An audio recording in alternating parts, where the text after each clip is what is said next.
Bonjour à tous, ici Astalis et je vous propose aujourd'hui une série de vidéos consacrée à la résolution des cuboïdes. Vous pouvez retrouver l'ensemble des liens de cette série dans la description. Mais d'abord, qu'est-ce qu'un cuboïde?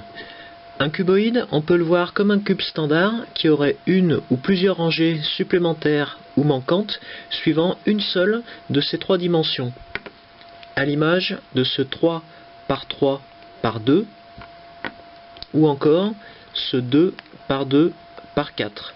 De la même manière que sur un cube, toutes les rangées d'un cuboïde sont fonctionnelles et un cuboïde comporte 6 axes de rotation au total, soit 1 par face. L'objectif de cette première vidéo est de vous familiariser avec l'univers des cuboïdes en relevant en particulier leurs analogies et leurs différences par rapport à la famille des cubes standards. Si ce n'est pas déjà fait, je vous recommande de vous intéresser en priorité à la résolution des cubes standards, car de nombreux principes de base sont communs aux deux familles et ne seront pas revus en détail dans cette série. Pour ça, vous trouverez également dans la description un lien vers ma série consacrée aux cubes standards. Pour repérer les faces d'un cuboïde, je reprends exactement les mêmes appellations et la même notation que pour un cube standard. La face avant du cuboïde est la face la plus proche du manipulateur, et je la note F comme front en anglais.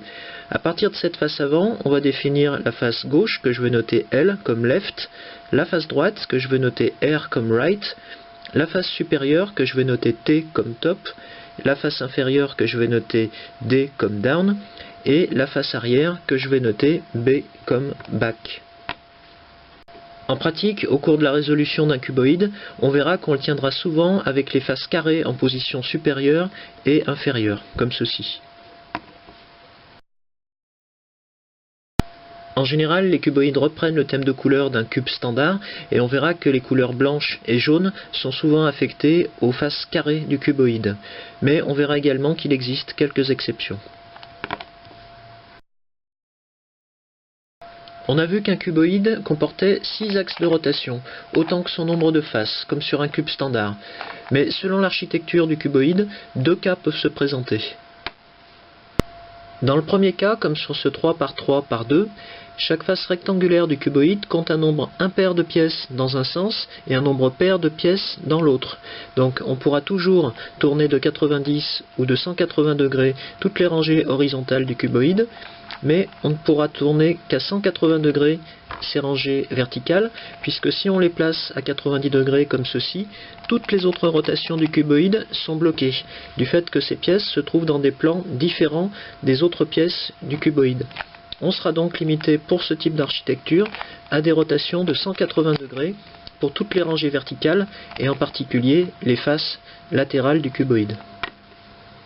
Dans le deuxième cas, comme sur ce 2 par 2 par 4, chaque face rectangulaire du cuboïde comptera un nombre, comme ici, pair de pièces suivant les deux dimensions de la face, ou un nombre impair suivant ces deux dimensions. Et dans ce cas-là, on s'aperçoit que si on tourne une rangée verticale de 90 degrés, les pièces de cette rangée se situent toujours dans des plans communs aux autres pièces du cuboïde. Donc on pourra continuer à tourner les rangées de 90 degrés, exactement à la manière d'un cube. Et lorsqu'on fait ça, on remarque rapidement que le cuboïde change de forme, il ne conserve pas sa forme de départ, et on verra en pratique que la première phase de résolution de ces cuboïdes à changement de forme, c'est précisément de se ramener à leur forme initiale.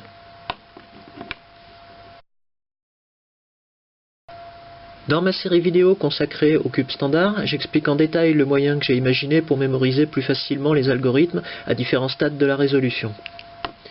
Pour les cuboïdes, je vais reprendre exactement le même principe, mais je vais simplifier un petit peu ma notation pour ceux dont les rangées verticales sont limitées à des rotations de 180 degrés. Si je reprends ce principe en l'appliquant à ce 3 par 3 par 2, voilà comment je vais noter les trois rotations possibles de sa rangée supérieure. Cette rotation, je vais la noter TA, la rotation dans le sens direct. Cette rotation, je la noterai TI, dans le sens indirect. Et cette rotation, à 180 degrés, je la noterai TU. Si si je m'intéresse maintenant à la rangée droite de ce 3 par 3 par 2, je viens de voir que la seule rotation possible était une rotation à 180 degrés. Et dans ce type de rotation, on voit que le sens n'a pas d'importance, puisque quand on tourne dans ce sens ou dans l'autre, on arrive exactement au même résultat. Étant donné qu'on ne précise plus le sens, et que cette face est notée habituellement R, je vais simplement noter R, cette rotation à 180 degrés, et ça me suffira pour la définir.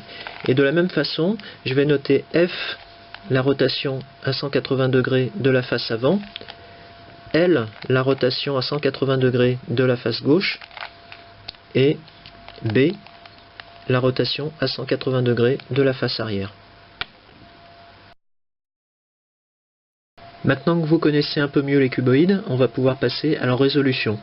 La vidéo suivante détaille celle du 3 par 3 par 1, qui est un cas un petit peu à part dans la famille des cuboïdes. Si vous êtes plus intéressé par les grands principes de résolution d'un cuboïde quelconque, vous pouvez vous rendre directement à la troisième vidéo qui sera consacrée au 3 par 3 par 2. Dans un cas comme dans l'autre, à tout de suite.